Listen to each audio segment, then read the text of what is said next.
आप सभी को जय मसीह की। खुदावन यसु के नाम में मैं आप सभी को सलाम कहता हूँ। Greetings in the name of our wonderful saviour Lord Jesus Christ. मैं एक बार फिर से आप सभी का स्वागत करता हूँ आज इस रविवार की दोपहर में, जब हम सब खुदा के कलाम परमेश्वर के वचन को सुनने के लिए हम सब भाई बहन भारत और भारत के बाहर से भी हम सब इकट्ठे हुए हैं। और मैं विश्वास करता हूं कि वो लोग जो आज सच में सीरियस हैं, गंभीर हैं प्रभु के वचन को समझने और उस पर चलने के लिए, आज खुदा ने आपके लिए एक बहुत अच्छी रोटी, एक बहुत अच्छा खाना, वरन एक बहुत अच्छा मन्ना उसने आपके लिए रखा है। मैं ये बिलीव करता हूँ। इससे पहले कि हम आज की सभा को शुरुआत करें, मैं आपको एक विनती करूंगा कि अगर आप चाहें तो आप इस वीडियो को आगे शेयर कर सकते हैं। आप अपने वॉल पे लिख सकते हैं, डाल सकते हैं, किसी पेज पर, किसी ग्रुप में आप डाल सकते हैं, ताकि बहुत सारे लोग जो हैं वो इकट्ठे हों और प्रभु के वचन को एक जो आज बेनिफिट्स मिलने वाले हैं, जो उसके फ़ायदे मिलने वाले हैं, वो भी उसमें सहभागी हों। यूहन्ना भी कहता है कि ये बातें मैं तुम्हें इसलिए कहता हूँ कि तुम हमारे साथ सहभागी हो जाओ। ज़रूरी है कि हम बहुतों को इसमें सहभागी करें। जैसे कि आज का टाइटल तो आपने सुन ही लिया होगा, जिसमें ऐसा बताया गया है कि एलिया एक प्रार्थना करने वाला व्यक्ति। पर उससे पहले मैं आपको एक बार फिर से बताऊंगा कि ये मीटिंग जो ऑर्गेनाइज हुई है वो एची फाउंडेशन की तरफ से है। और मैं एक बार फिर से इस पूरी टीम को खुदावन के नाम में सलाम कहता हूँ। और मैं विशेष धन्यवाद देता हूँ हमारे परमेश्वर का, जिन्होंने आज इस पेज पर और उन लोगों के लिए जो आज यहाँ पर आएंगे, सुनेंगे और वीडियो ख़त्म होने के बाद अपने खाली समय में देख लेंगे, खुदा उन्हें बहुत बरकत दे। और मैं विशेष धन्यवाद देता हूँ अपने परमेश्वर का, जिन्होंने मुझे वचन दिया। और मैं धन्यवाद देता हूँ भाई जॉन आनंद के लिए, जो प्रभु के एक प्यारे से दास हैं, एक अच्छी आराधना करने वाले वो व्यक्ति हैं। और मैं उनको भी धन्यवाद देता हूँ कि उन्होंने मुझे इनवाइट किया। आई थिंक मैं उनके पेज पर फोर्थ या फिफ्थ टाइम आया हूँ इस बार। और उन्होंने मुझे न्योता दिया कि ब्रदर हम चाहते हैं कि आप वर्ड शेयर कीजिए। तो आज मैं एक बार फिर से खुदा के कलाम को लेकर आपके पास आया हूँ और मैं ज़्यादा वक्त नहीं लेना चाहता। इससे पहले कि हम मुद्दे पर आएँ, मुख्य बात पर आएँ, मैं उससे पहले आपके सामने एक मिस्ट्री ओपन करना चाहता हूँ, एक रहस्य खोलना चाहता हूँ। मैं ये बात जानता हूँ कि आप में से बहुत सारे लोग बाइबल के इस अध्याय को पढ़ चुके हैं, पर मैं बाइबल के बहुत कम लोगों पर ऐसा फेवर देख पाता हूँ जैसा मैंने इस व्यक्ति पर देखा। और ये टू फोल्ड था। कुछ चीज़ें इसने की और कुछ चीज़ें खुदावन ने उसके लिए की। आप जितने भी लोग अब जमा हुए हैं, मैं आपसे एक विनती करूंगा कि आप किसी के भी कमेंट पे ध्यान न दें। और चलती हुई मीटिंग में आप किसी को भी किसी से बात भी ना करें। अगर आप कहाँ पर भी बैठे हैं, घर, ऑफिस, अपने अलग अलग जगहों पे, प्लीज़ कंसंट्रेट कीजिए। इस वचन को शेयर करने के लिए हमें काफ़ी समय लगता है, हमें काफ़ी रेफरेंसेस इकट्ठे करने पड़ते हैं, दुआ करनी पड़ती है और परमेश्वर की आवाज़ को सुनने के लिए हमें बैठना पड़ता है, ताकि हम आप तक वो पहुंचा सकें जो प्रभु आपसे कहना चाहते हैं। मैं आपसे एक सवाल पूछना चाहता हूं। जितने कि स्टूडेंट्स हैं बाइबल के, या तो आप एक बाइबल के अच्छे अध्यापक हैं, एक अच्छे रीडर हैं बाइबल के, मैं आपसे पूछना चाहता हूं, आपने बाइबल के अंदर कितने लोगों पर परमेश्वर का फेवर देखा? फेवर का मतलब होता है कि परमेश्वर ने अद्भुत तरीके से उनकी सहायता की, अद्भुत तरीके से परमेश्वर ने उनकी मदद की। मैं आपको बताना चाहता हूं, बाइबल के अंदर मैंने सबसे पहले फेवर देखा यूसुफ के ऊपर। एक ऐसा व्यक्ति जो खड्डे में डाला गया, एक ऐसा व्यक्ति जो अपने भाइयों के द्वारा बेइज्जत हुआ, मार खाई उसने, उसके बाद वो गुलामी में था अपने। एक ऐसा व्यक्ति जो एक स्वतंत्र होने के बाद भी एक दास बना रहा और अंत में वो एक राजा बना, प्राइम एक वर्ल्ड रूलर बना वो इस अर्थ का, सेकंड वर्ल्ड रूलर फेरो के बाद। उसके बाद आप एक और व्यक्ति को देख सकते हैं बाइबल के अंदर, जिसका नाम याकूब था। परमेश्वर ने उसके बुरे बिहेवियर को देखने के बाद भी परमेश्वर ने उसे कभी नहीं छोड़ा। That's called the favour of God. और मैं आपको बताना चाहता हूं एक अद्भुत फेवर, मैं एक आदमी के पास देख रहा हूं और मैं कुछ 5 या 10 मिनट उसके लिए जिक्र करना चाहता हूं आपसे। बाइबल बताती है कि इज़राइल के लोग बेबीलोन चले गए गुलामी में। बेबीलोन एक स्पिरिचुअल वर्ड है, जिसको अगर आप जानना चाहते हैं कि बेबीलोन क्या है, तो मैं कहूँगा सबसे पहले एक शहर है जिसका नाम है इराक। और अगर आप स्पिरिचुअल वे में जानना चाहते हैं तो मैं आपको एक ही वर्ड में कहूँगा, करप्ट क्रिश्चियनिटी। एक ऐसी मसीहत जो करप्ट है, जो संसार और खुदा के साथ चल रहे हैं, that's called a corrupt Christianity. Babylon एक चित्र है करप्ट क्रिश्चियनिटी का। बाइबल के अंदर फर्स्ट टाइम जब हालेलुया वर्ड कहा गया तो तब कहा गया था जब बेबीलोन डिस्ट्रॉय हुआ। रेवलेशन 19 आप पढ़ सकते हो। मैं बात करना चाहता हूं जब दानियल इराक में चला गया अपने गुलामी में, जब नबूकदनेस्सर उन्हें बांध कर उन्हें ले गया, तो आप जानते हैं एक समय ऐसा आया जब दानियल की परीक्षा हुई। दानियल सिंहों की मान में डाला गया और वचन कहता है कि परमेश्वर ने उसे अद्भुत तरीके से सिंहों की मान से बचाया। क्या आप इस अद्भुत चमत्कार को पढ़ते समय आपने क्या एक बात नोटिस की है? बाइबल बताती है कुछ लोग दानियल से जलते थे। जलन के कारण उन लोगों ने दानियल को पकड़वा दिया। राजा ने उसे सजाए मौत दी और वो सिंहों की मान में डाला गया, जहां पर सिंह उसे खा जाते। लेकिन जब राजा कुछ समय के बाद जब उसकी बॉडी को, उसकी हड्डियों को देखने के लिए वहां आया, तो क्या देखा कि वो जिंदा है। और बाइबल बताती है दानियल वहां से निकाला गया। और जब दानियल वहां से निकाला गया तब बाइबल ऐसा बताती है दानियल ने अपने जीवन की एक बात कही। मैं आपको सच कहता हूं, 15वीं सदी के बाद जितने भी संत प्रभु में हैं, चाहे वो मार्टिन ल्यूथर हो, चाहे वो A.W. टोजर हो, चाहे वो D.L. मूडी हो, चाहे वो क्रॉनिकल ब्रदर्स हो, चाहे वो कोई भी हो, मैं आपको बताना चाहता हूं ये टेस्टमनी उनकी भी थी जो दानियल की थी। आप जानते हैं दानियल से जब पूछा गया कि तेरे साथ ऐसा कैसे हो सकता है, आप जरा सोचिए, अगर एक फ्लैट में या एक घर में आग लग जाए और पूरा घर बाहर है, लेकिन एक सदस्य आग के अंदर है और आप उसे देख सकते हैं कि वो आग में नहीं जल रहा। मेरे भाइयों और बहनों, आप जरूर जानने की कोशिश करोगे कि ऐसा क्या है इस आदमी के अंदर। क्या इसने कोई बुलेट प्रूफ कोई जैकेट भी नहीं पहना है, उसके बाद भी ये जल नहीं रहा है? आप जानते हैं दानियल के विषय में क्या लिखा गया है? बाइबल ऐसा बताती है, ब्रदर प्लीज कोट 6:22 दानियल।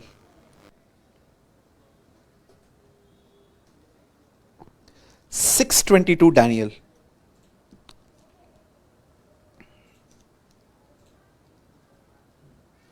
यहां लिखा गया है, मेरे परमेश्वर ने अपना दूध बेचकर सेहों के मुंह को ऐसा बंद किया कि उन्होंने मेरी कुछ भी हानि नहीं कही। इसका कारण यह है कि मैं उसके सामने निर्दोष पाया गया। और हे राजा, इंग्लिश लगा सकते हैं? लगाइए। और हे राजा, तेरे सम्मुख भी मैंने कोई भूल नहीं की है। Please quote in English.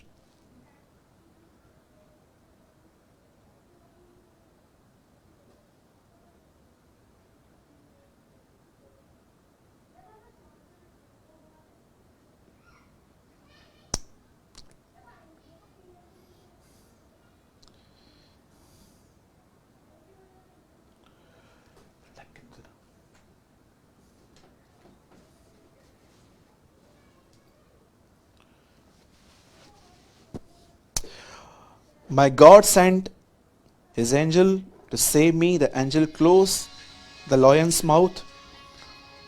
The lawyers have not hurt me because my God knows I am innocent.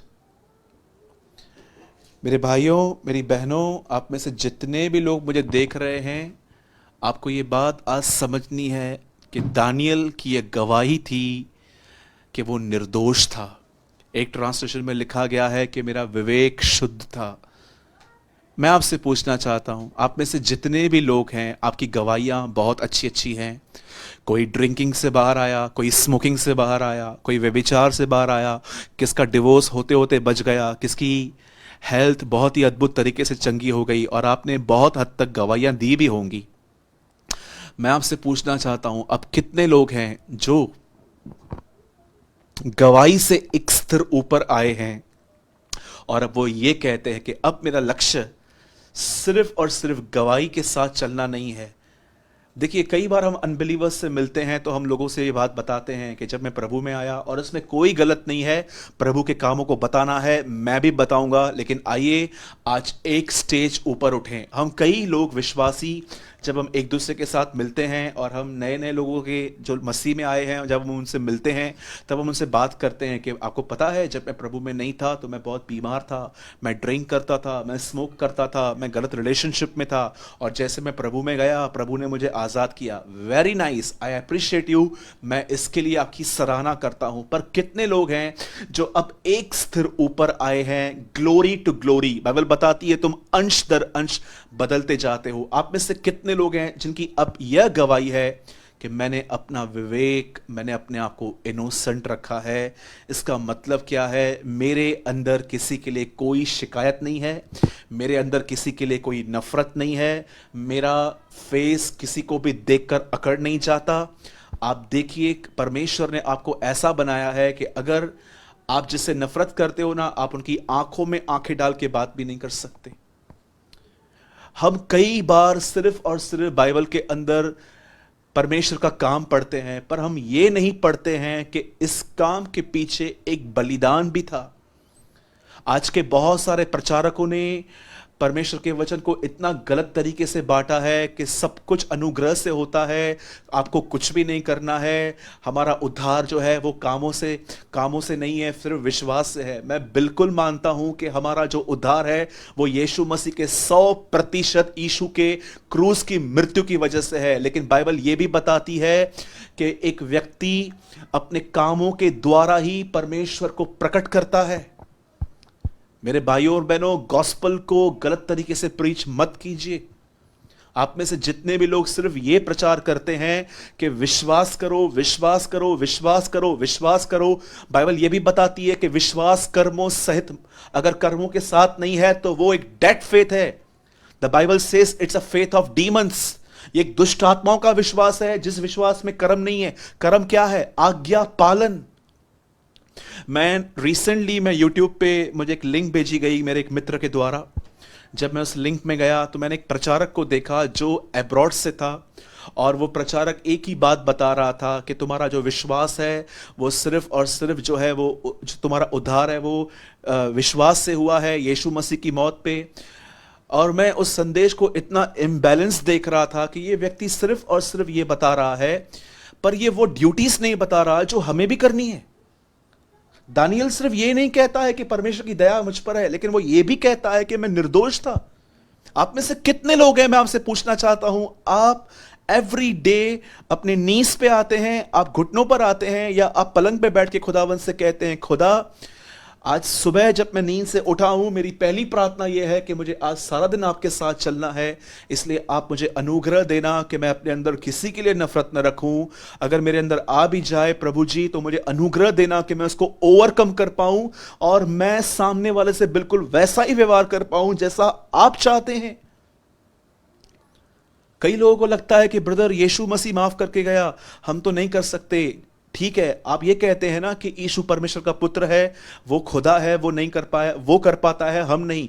लेकिन आप में से कुछ लोगों ने ये वचन नहीं पढ़ा है कि उसने अपने आप को मनुष्य का पुत्र भी कहा है। I am the son of man. आप कहोगे ब्रदर फिर क्या हुआ अगर उसने आपको मनुष्य का पुत्र कहा? आप जानते हैं अंजीर के पेड़ में फल थे या न थे, ये वो उसे ढूंढने के लिए गया था। अगर वो सिर्फ खुदा ही था और अगर वो इंसान नहीं था, तो मुझे बताइए, उसे पता चल जाता कि अंजीर में पेड़ में फल नहीं है, वो वहां जाता ही नहीं। लेकिन वो हमारी तरह इंसान था, हमारी तरह लिमिटेड था, और उसने अपने अधिकारों को छोड़कर वो इस पृथ्वी पे आया था। He was 100% man and 100% God। Outside वो इंसान था, पर भीतर वो परमेश्वर था। हमें भी खुदा ने ऐसा ही बनाया है कि हम बाहर से साधारण मनुष्य हो, लेकिन अंदर से उसे हमें पवित्र आत्मा दिया है ताकि हम वैसे ही जिंदगी जी पाएं जैसा यीशु मसीह जीते थे। मेरे भाइयों, मेरी बहनों, आपकी ये टेस्टमनी होनी चाहिए। आपकी टेस्टमनी सिर्फ ये नहीं होनी चाहिए कि खुदा ने मुझे बहुत इस्तेमाल किया है। परमेश्वर गधों का भी उपयोग करता है, पुराने नियम में देखिए, बिलाम से बात करने के लिए उसे गधों का उपयोग किया था। परमेश्वर कभी कभी ऑर्डिनरी लोगों को यूज करता है। आपकी टेस्टमनी ये नहीं होनी चाहिए कि मैंने लाखों की भीड़ में प्रचार किया, हजारों की भीड़ में बातें की, मेरे द्वारा प्रभु ने बड़े बड़े काम किए। मैं आपसे पूछना चाहता हूं, कितने लोग की ये टेस्टमनी है? लोगों ने मुझे सताया, परेशान किया, मेंटली टॉर्चर्ड किया, तरह तरह की बातें की, तरह तरह की बातें लिखी मेरे लिए, पर मैंने अपने अंदर उनके लिए कोई नफरत नहीं आने दी। दुनिया इस चीज को वैल्यू नहीं देगी। दुनिया सिर्फ आउटवर्ड चीजों को, कि आप कितना भाग रहे हो, आपके हाथ से क्या क्या हो रहा है, वो उसको वैल्यू देती है। और याद रखिए, जो चीजें मनुष्य की दृष्टि में महान है, वो प्रभु की दृष्टि में तुच्छ है। परमेश्वर की दृष्टि में भीतर की गवाही काम करती है। मेरे भाइयों, मेरी बहनों, लर्न दिस लेसन टुडे।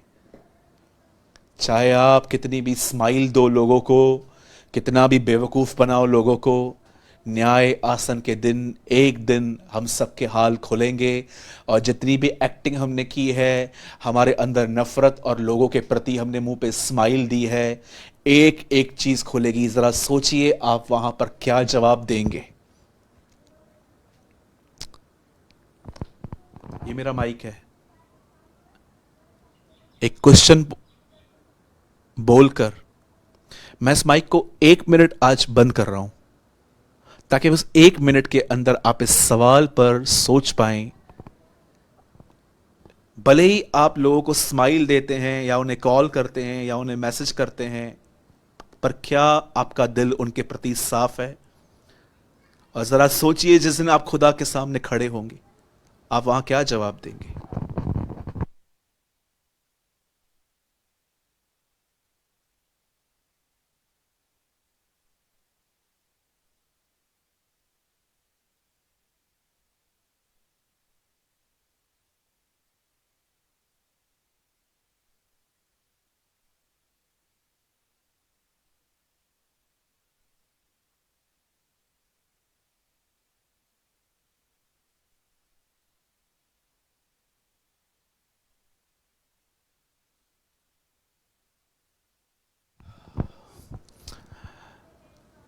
मैं बिलीव करता हूं इस 1 मिनट के अंदर जरूर खुदा आपके सामने कोई व्यक्ति लाया होगा, जिसके साथ आप एक डबल लाइफ जी रहे हो। मेरे भाइयों और बहनों, लौट आइए। हम एक सच्चा मसीह बनना है। हम एक ऐसा मसीह बनना है जो आलोचना सुनकर भी चुप रहे। हम एक ऐसा मसीह बनना है जिसको लोग देखकर ये कह सके कि यस, इनका खुदा जिंदा है, क्योंकि ये उसके गवाह है। हम एक ऐसा मसीह बनना चाहिए जो केवल परमेश्वर को आदर दे सके, महिमा दे सके। मैं बिलीव करता हूं कि आपने जरूर इस सेशन में कुछ सीखा होगा।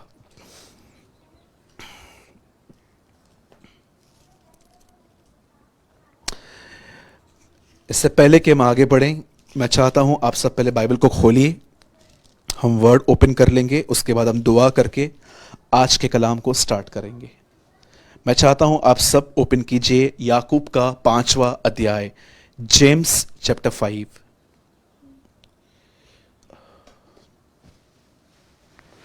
और एक विनती है, अगर आप अभी भी चाहें तो ये वीडियो आप आगे शेयर कर सकते हैं, ताकि ज़्यादा से ज़्यादा लोग आज के कलाम को सुन पाएं और उनकी ज़िंदगियां बदलें। James chapter 5।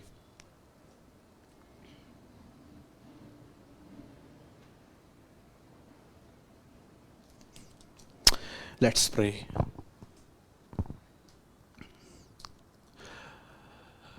Oh, the Lord of Abraham, Isaac, and Jacob, the Lord who never changed, the Lord who is Alpha and Omega, beginning and the end, first and the last.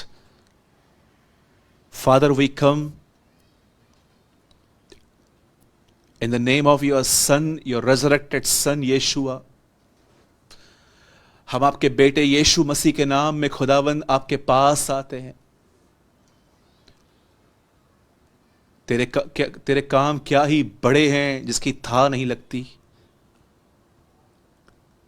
मनुष्यों के बीच में तू अपनी मर्जी पूरी करता है। तुझ में जीवन है और वही जीवन हमारी ज्योति है। झुकते हैं तेरे सामने मालिक, सजदा करते हैं तेरे सामने प्रभु जी। प्रार्थना करते हैं आज इस रविवार के दिन तू हमसे बात कर। मैं बोलूंगा तो कुछ नहीं होगा खुदा, ये लोग बोर हो जाएंगे। जब तू कहेगा तो जिंदगियां बदलेंगी, लोग निर्णय लेंगे, लोग समर्पण करेंगे, बेदारी आएगी, चाहे वो फेसबुक के थ्रू ही क्यों ना आए। Lord bless your people, Lord speak to your people, O Lord speak to your people. Blessed be your name, O Lord. आपको सारी महिमा और आदर देते हैं। दुआ को यस्सु के नाम में मांगते हैं, आमेन आमेन।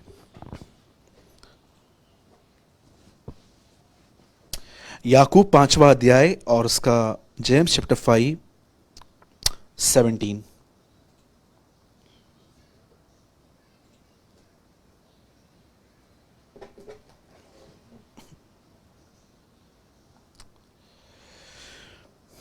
एलिया भी हमारे समान दुख सुख भोगी मनुष्य था, और उसने गिड़गिड़ाकर प्रार्थना की कि मेह न बरसे, और 3.5 वर्ष तक भूमि पर मेह नहीं बरसा। फिर उसने प्रार्थना की तो आकाश से वर्षा हुई और भूमि फलवंत हुई। पता इंग्लिश में लगाइए।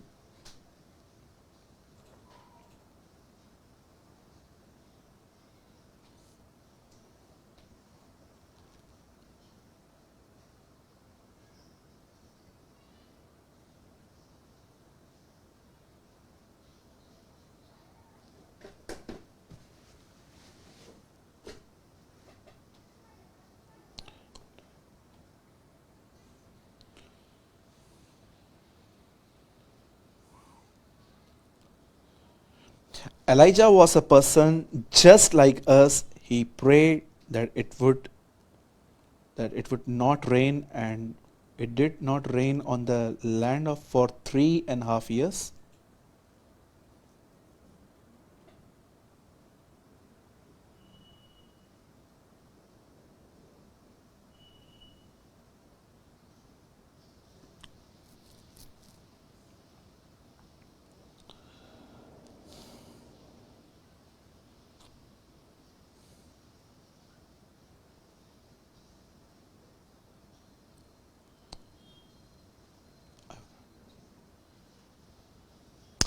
Then Elijah prayed that it would rain, and the rain came down from the sky, and the land grew crops again. अब ध्यान दीजिए, बहुत ही ऑसम वर्ड है ये, आपको जिलाएगा। ये मेरा ये ईमान है मेरे खुदावन पर। उसी की बादशाहत हमेशा हमारे मध्य में कायम रहे, आमेन। Listen very carefully. आप सभी जानते हैं कि आज के वर्ड का नाम है एलिया, एक प्रार्थना करने वाला व्यक्ति। आप सभी जानते होंगे कि एलिया एक ऐसे समय में इस्तेमाल किया गया था जिस समय इज़राइल बहुत अंधकार में था। लोग जादू टोने में इन्वॉल्व थे। इवन बहुत सारे जो लोग थे उन दिनों में पूरी तरह से प्रभु से फिर गए थे।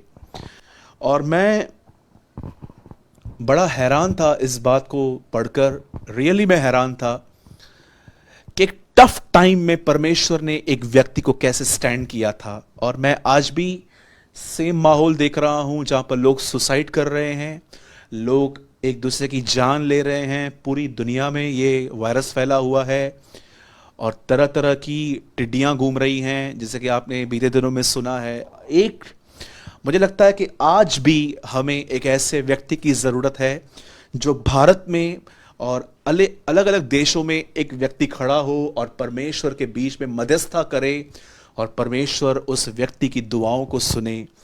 क्योंकि आजकल बहुत सारी जगहों पर प्रार्थना एक ड्यूटी की तरह हो गई है कि बस मैं एक बिलीवर हूँ, मैंने बपतिस्मा लिया है, मैं चर्च जाता हूं और मुझे अपना 15 और 20 मिनट प्रेयर को देना है।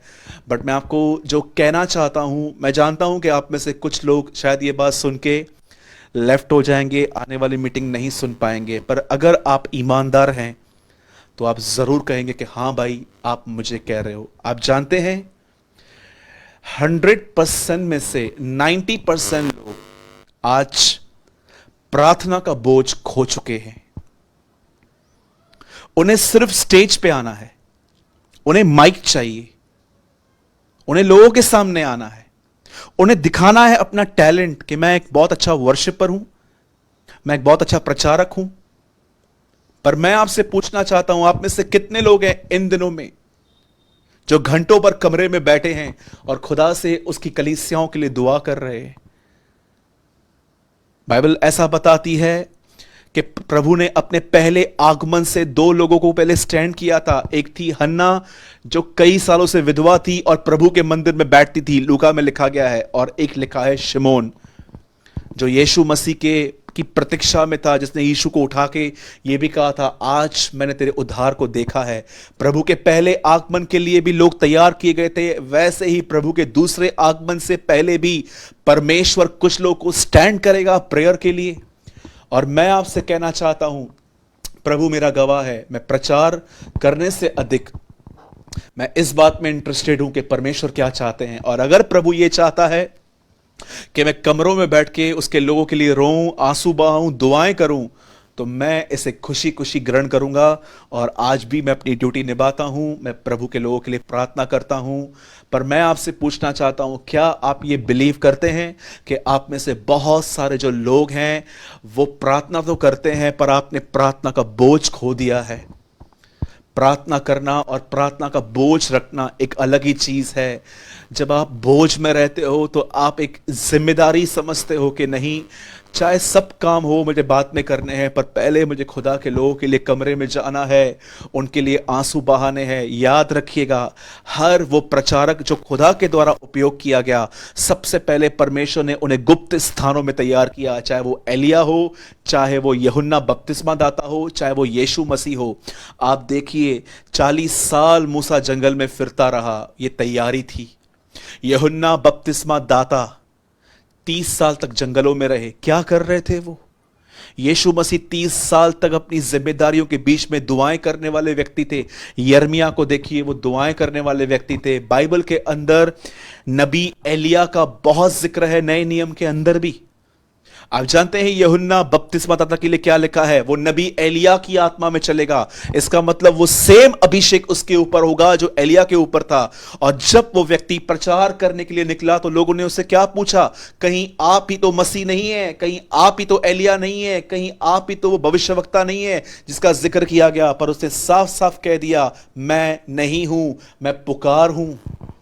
आप सभी जानते हैं कि एलिया की आत्मा यूहन्ना के ऊपर थी, फिर भी उसने क्यों इनकार किया?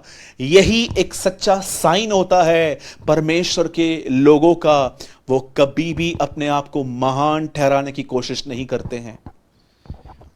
दूसरी बार एलिया का जिक्र कब आया? बाइबल बताती है जब यीशु मसीह पहाड़ पे गए, जब वो प्रार्थना कर रहे थे, उसकी प्रार्थनाओं के बीच में एलिया आया था।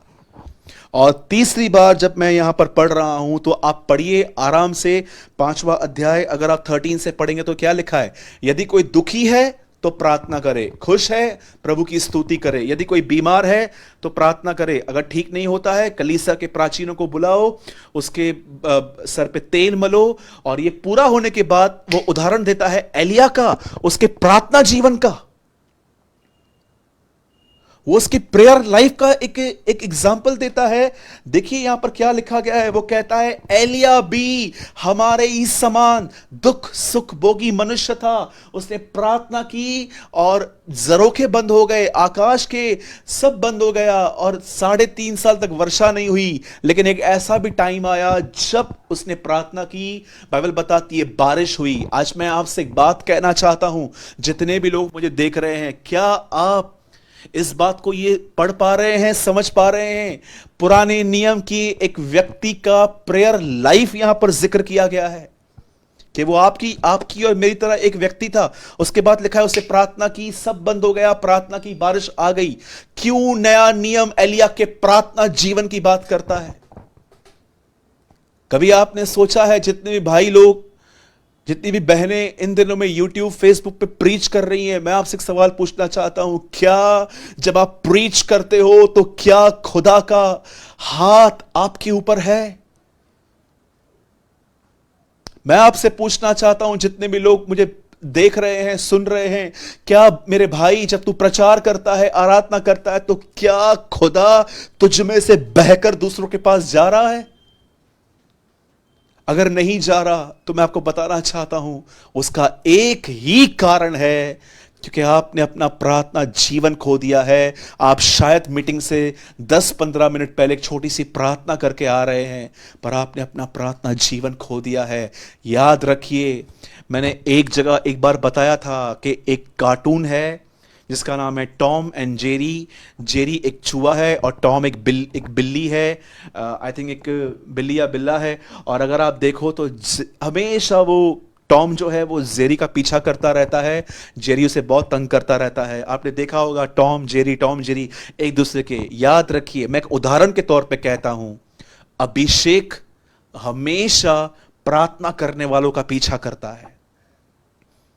अगर आप एक ऐसे व्यक्ति हैं जो प्रार्थना करते हैं, आप प्रभु से, अगर आप ये भी देखते हैं कि आपके पास बोझ नहीं है लेकिन आप प्रभु से मांगते रहते हैं, मैं बताना चाहता हूं, परमेश्वर का अभिषेक आपका है। क्या कहा प्रभु ने मरियम से? भयभीत न हो, प्रभु का आत्मा तुझ पर है, उसकी सामर्थ अनॉइंटिंग तुझ पर आएगी और तुझ में से यीशु आएगा। मैं स्टार्ट कर रहा हूं, मैं आपका ज्यादा समय नहीं लूंगा। यह संदेश मात्र अब 15 मिनट का ही है। मैं बिलीव करता हूं कि परमेश्वर आप में से हर एक से आज कुछ बात करेगा। मैं अब आपको एक्सप्लेन करना चाहता हूं क्यों न्यू टेस्टामेंट में एलाइजा के प्रेयर्स का जिक्र है। लिसन, बाइबल ऐसा बताती है कि एक समय था जब इज़राइल पूरी तरह से गुनाह में था, अपराध में था, और परमेश्वर ने उन दिनों में एक नबी को खड़ा किया। और उन दिनों में एलिया ने कहा कि मेरे कहे अनुसार बारिश बंद हो रही है, जब तक मैं नहीं कहूंगा बारिश नहीं होगी। 3.5 साल तक बाइबल बताती है इज़राइल में अकाल था। उस अकाल में एलिया ने भी सफर किया था। आप जानते हैं, उसके पास खाना नहीं था। एक बार वो किसी से मांगने के लिए गया था। एलिया ने अपने जीवन में मुर्दों को जिलाया, बहुत सारे बड़े बड़े काम किए। बाल के नबियों के सामने उसने स्वर्ग से आग गिराई थी। एक ऐसा व्यक्ति जो जिंदा उठा लिया गया, आग के रथ उसे लेने के लिए आए। पर नया नियम उसकी कोई इस बात को एक्सप्लेन नहीं करता। न्यू टेस्टामेंट उसकी प्रेयर लाइफ के बारे में बोलता है। आप जानते हैं, जब एलिया को यह पता चला कि पाप है और उससे प्रोफेसी की कि नहीं होने वाली ये बारिश, और जब अब उसे प्रभु ने एक बात कही कि अब बारिश होने वाली है, तब उसने ये एक व्यक्ति को उसने ये कह दिया कि अब जाओ और कह दो बारिश होने वाली है। बाइबल ऐसा बताती है, जब एलिया ने ये सुना कि बारिश होने वाली है, तब एलिया चुप नहीं रहा। नए नियम में जब चेलों को यीशु ने कहा कि तुम मेरे जाने के बाद आग और पाकरू का बपतिस्मा पाओगे, तो वो ऐसे चुप करके नहीं बैठे थे। वो कमरे में गए, अटारी पर गए और उन्होंने दुआएं की। और इतिहास बताता है कि कुछ दिनों के बाद उनके ऊपर पवित्र आत्मा की जीवें उतरी थी और वे सब परिपूर्ण हो गए थे। सिर्फ प्रतिज्ञा, सिर्फ प्रॉमिस ऑफ गॉड, सिर्फ वायदा पाने से सब कुछ नहीं होता। आपको उस वायदे को लेकर दुआ करनी पड़ती है। एलिया ने प्रभु से वचन पाकर ही कहा होगा कि बारिश बंद हो जाए, पर अब प्रभु से सुनकर ही वो कहता है अब बारिश होगी। और जब उसने ये कहा कि बारिश होने वाली है, बाइबल बताती है वो एक पर्वत पे चला गया और उस पर्वत पे उसने दुआएं की। दुआ करने के बाद वो अपने सेवक को कहता है, जा और देख क्या आसमान में बादल हैं। इस सेवक ने आकर एक बुरी खबर उसे बताई कि कुछ नहीं है, बैड न्यूज, जो तू कह रहा है ऐसा कुछ दिख नहीं रहा है। इसने वापस प्रार्थना की और कहा अब देख। और उस सेवक ने दूर से क्या देखा? अब भी कुछ नहीं है, आसमान बिल्कुल साफ है। तीसरी बार भी उसने ऐसा ही किया और मैं आपको बताना चाहता हूं उसने ऐसा 6 बार किया। क्या वो खुदा से ये नहीं कह सकता था, खुदा आपने जो कहा है वो नहीं हो रहा है? लेकिन जानते हो, जब 7वीं बार उसने प्रार्थना की तो उसने क्या देखा? उसने अपने सेवक को कहा, अब देख। तब ये देखिए, मेरे हाथ जितना, जितना ये मेरा हाथ है, मेरे हाथ जितना एक बादल उसे दिखाई दिया। और वो एलिया को आके कहता है, लिसन, मैं एक बादल देख रहा हूं जो सिर्फ मेरे हाथ की जितना है। अब आप मुझे बताइए, इतने बड़े आसमान में हाथ जितना बादल कितना हो सकता है, कितना छोटा हो सकता है। और मैं आपको बताना चाहता हूं, आने वाले टाइम में जब वो बादल वहां पर आया, तब बाइबल बताती है बहुत बारिश हुई। मैं आपको यह बताना चाहता हूं, आज बात सिर्फ बादल की नहीं है, बात है एक व्यक्ति की प्रार्थना की। आप जानते हैं, जब वो प्रेयर कर रहा था, तब क्या अकॉर्डिंग टू प्रेयर वर्क हो रहा था? आप अपने परिवार पे बहुत बार अपने परिवार के लिए दुआ करते हैं, प्रभु मेरे परिवार में कोई विश्वासी नहीं है, मेरा पति शराब नहीं छोड़ रहा है, मेरे बच्चे मेरी बात नहीं मानते हैं, होल डे सेल फोन पे बैठे रहते हैं। और आप परमेश्वर से ये भी कहते होंगे कई बार कि प्रभु मैं बहुत फाइनेंशियल डिफिकल्टी से गुजर रहा हूं, मैं डिप्रेस लाइफ जी रहा हूं, प्रभु मैं रोज व्यभिचार पॉर्न वीडियोस में गिरता हूं। कई बार आप देख रहे हो कि मदद नहीं आ रही है, उसके बाद भी कितने लोग हैं जो परमेश्वर को पुकारना नहीं छोड़ते। ये एलिया की आत्मा है। This is called the life and the prayer life and the spirit of Elijah. यही वो बात है जो नया नियम एलिया के बारे में बताता है कि क्या तुम ये बात नहीं जानते कि नबी एलिया भी हमारी तरह ही थे, सुख दुख भोगी मनुष्य। एलिया कोई राजमहलों में रहने वाला व्यक्ति नहीं था, सुख दुख भोगी मनुष्य। इसका मतलब उसके लाइफ में भी हमारी तरह प्रॉब्लम्स थे, पर उसने अपनी प्रेयर लाइफ मेंटेन करके रखी थी।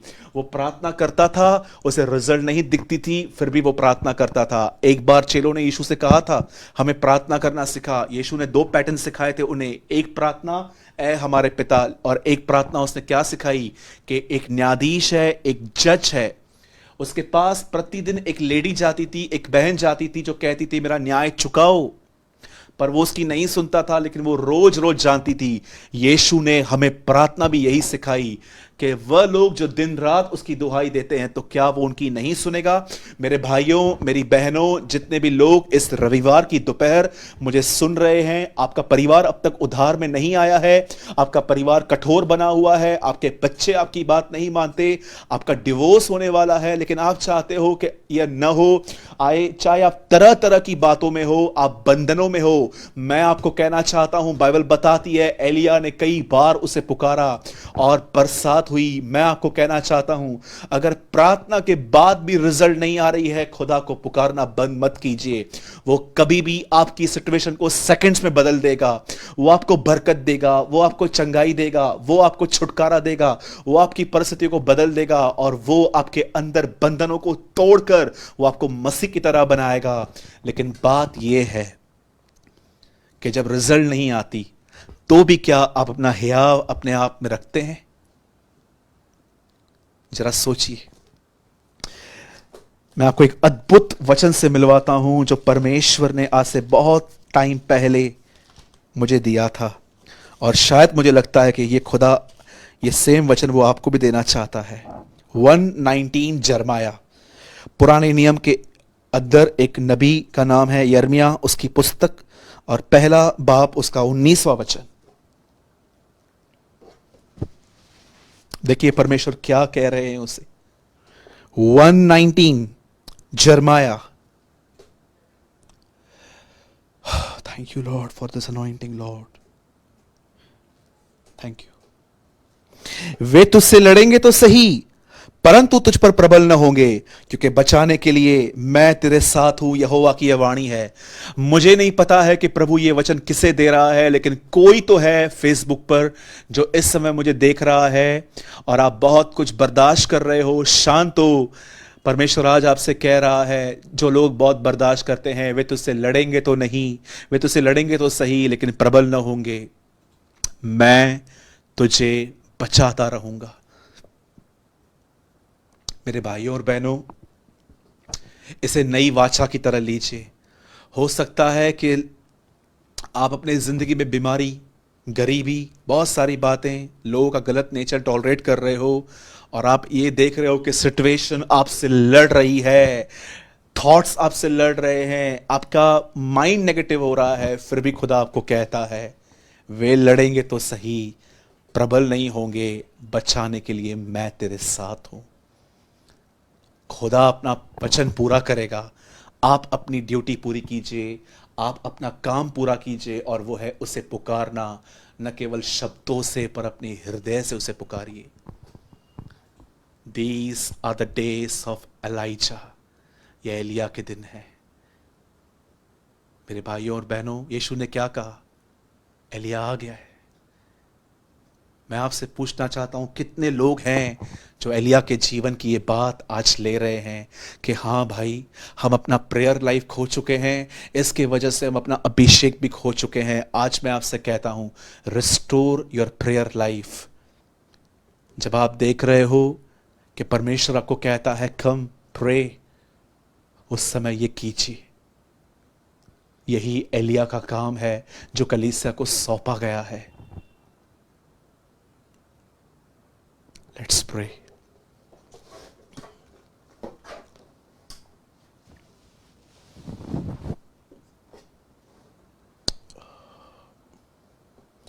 जितने भी लोग, जिनको ये महसूस हो रहा है कि आपके ऊपर अब वो अभिषेक नहीं है जो आप पे पहले था, चाहे आप कहीं भी बैठे हैं, आइए अपने घुटनों पर आ जाइए।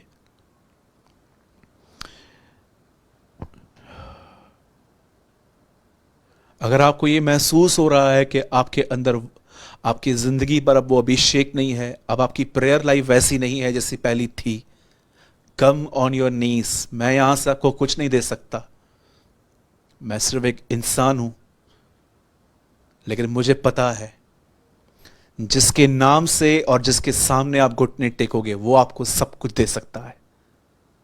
अगर आपको लगता है कि आप अपनी प्रेयर लाइफ या अपना अभिषेक आप खो चुके हैं, कम ऑन योर नीज, अपने घुटनों पर आइए। Father, I pray in the name of Jesus, release your anointing once again to restore our prayer life lord. यीशु मसीह नासरी के नाम से मैं आज्ञा देता हूं, सारे बंधन सुस्ती के टूट जाएं। We break every bondage of laziness in the name of Jesus. We break every bondage of depression in the name of Jesus. We break every addiction in the name of Jesus. Lord, release your power, release your anointing. हर बीमार यीशु के नाम में चंगा हो। इस पल के बाद प्रभु जी, हमें हमारे अंदर लोगों के प्रति प्रभु अपने घर के लिए बर्डन हो। हम दुआओं में बैठें इस ईमान के साथ कि हम तुझे पुकारेंगे, चाहे कितना भी समय लगे तू हमें देगा। चाहे रिजल्ट एलिया के बादल की तरह छोटी हो, पर वो आएगी प्रभु। हम विश्वास करते हैं प्रभु जी, एक बार फिर से आपने हमें तरोताज़ा किया है। धन्यवाद देते हैं कि आपने हमारी दुआओं को सुना। यीशु मसीह के नाम में आमेन एंड आमेन। आप जानते हैं, जिस स्टोरी को मैंने आज आपको एक्सप्लेन किया, वो स्टोरी के बहुत अर्थ हैं। इससे पहले कि मैं बंद करूं, एक आखिरी बात मैं आपको, एक आखिरी अर्थ मैं आपको बताता हूं। प्रार्थना और बादल, बादल दर्शाता है पवित्र आत्मा की उपस्थिति को। जब मूसा इज़राइल के लोगों को लेकर चल रहा था, तब उनके आगे आगे बादल और रात को आग का खंभा होता था। जब एलिया और मूसा यीशु से मिलने आए, वहां पर एक बादल था। और आप सभी जानते हैं कि जब यीशु उठा लिए गए, तब एक बादल ने उन्हें कवर कर लिया। यहां एलिया प्रार्थना करता है और बादल आता है। याद रखिए, बादल प्रार्थना करने वालों का है, अभिषेक प्रार्थनावादी लोगों के लिए है। Be mature, restore your prayer life.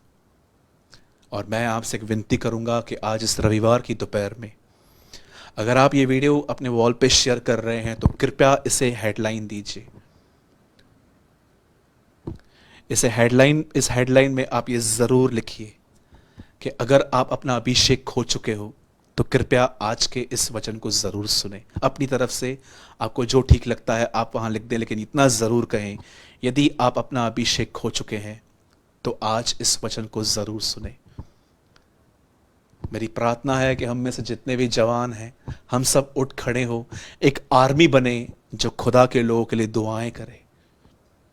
अगर आज के वचन से आपने कुछ लर्न किया है, सीखा है, प्लीज़ कमेंट बॉक्स में ज़रूर एक अच्छा कमेंट टाइप करके लिखें, ताकि आने वाले समय में और भी जितने लोग इस वीडियो पे आएंगे वो आपके कमेंट को पढ़कर भी ब्लेस्ड हो।